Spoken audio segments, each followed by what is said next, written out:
Hey everyone, and welcome back to my video. We have yet another one of your faves, and that is a TikTok video.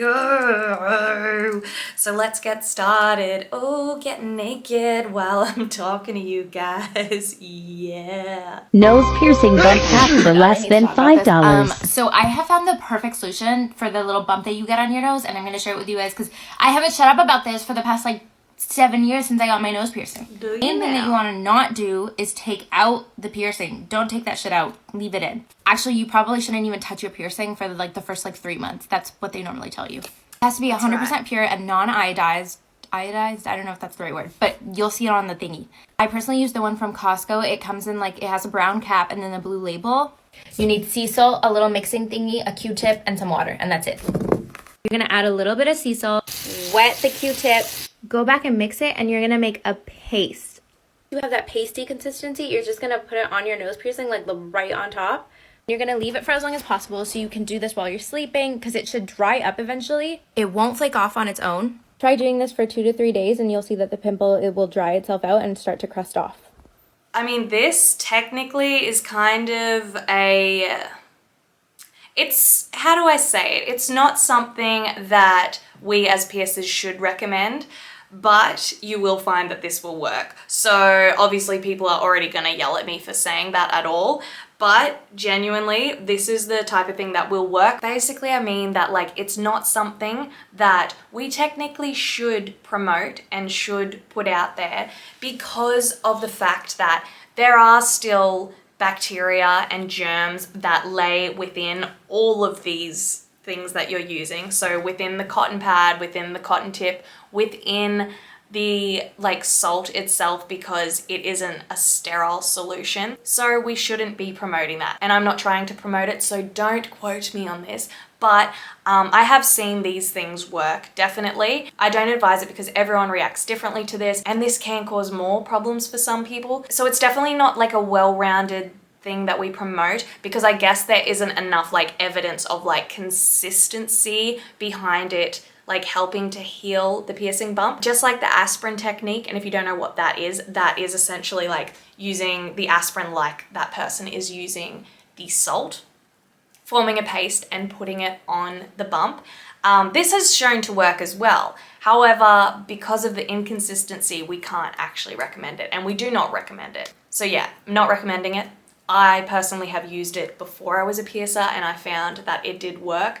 I mean, I tried everything. When I was a teenager and I was healing my piercings and having problems with my piercings a lot of the time because I was sleeping on them or I wasn't taking enough care of them, I would get bumps on them, and I tried all of the hacks you could possibly think of. So I've done it, but I've learnt that these aren't the right ways to do it, and I've also learnt that these aren't the most efficient ways to do it as well. And I've learnt over years of piercing, the amount of people you see that tell you they use different techniques or whatever it is, you can see in the piercings how it affects them and how it affects their piercing. And you can see common denominators with that. For instance, if a lot of people are using tea tree oil, you're seeing all these different piercings on different people, but they're either getting similar or the same results of the piercing is hating it, it's drying it out, and it's causing more irritation. I've learned a lot from then, but yeah, these are reasons why we can't promote it and why we won't promote it, because there are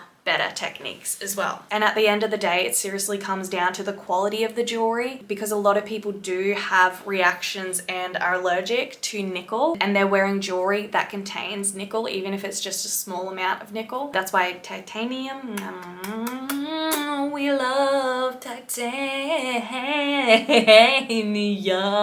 And it also comes down to your sleeping position. It also comes down to any other environmental factors. It also even comes down to your body's health, your diet, and also your aftercare and what you're cleaning it with.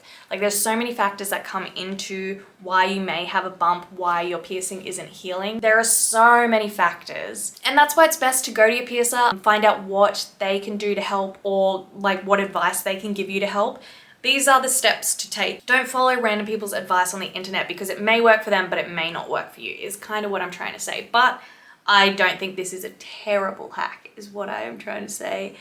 don't come for me, okay? Someone will come for me. I know you. Hello, yes, you're coming for me. Yep, I can see you there. But I will say for the 150,000th time, not recommending it, and a piercer will not recommend that to you. So I'm contradicting myself, but I'm just trying to say that like this person isn't completely wrong in thinking and using this to work. But I will get very shunned for that, and I'm not allowed to actually say that it works. So pretend I didn't say that, okay? Piercing hack, cleaning a dermal / surface anchor. What are we doing here?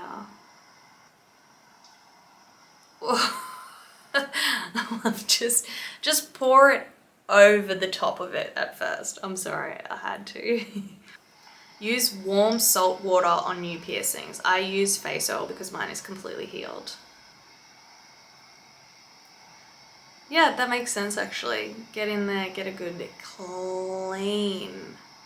I mean, you can just take the top off. I don't know why I didn't think of that. I'm like, whoa, this is such a good hack. Like, damn, you can take the the top off.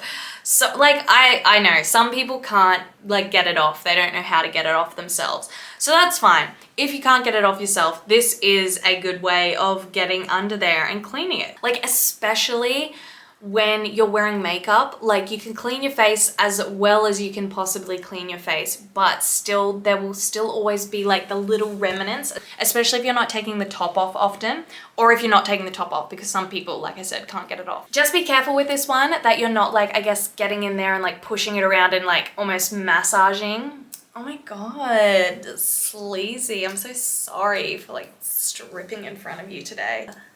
Oh, my dress is falling off. Just like try not to get too like aggressive with that boy. I guess just try not to get too hectic with it. Not that you're going to like get that into it. What am I saying today? Where is the mind at? Not that you're gonna get that like aggressive with a flosser. Just know that like you can, like massaging your dermals too much can sort of like lift them, bring them to the surface. Not always, but this can be a technique to like draw them out. Just do it nice and gentle and you'll be fine. I think that's a really cool little tip.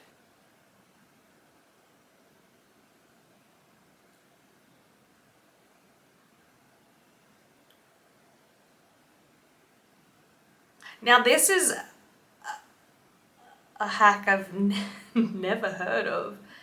Damn. Again, wouldn't recommend because the consistency of it, like, I've never heard of this. Place it in the infected piercing. I just don't know about this one. I'm gonna go with no.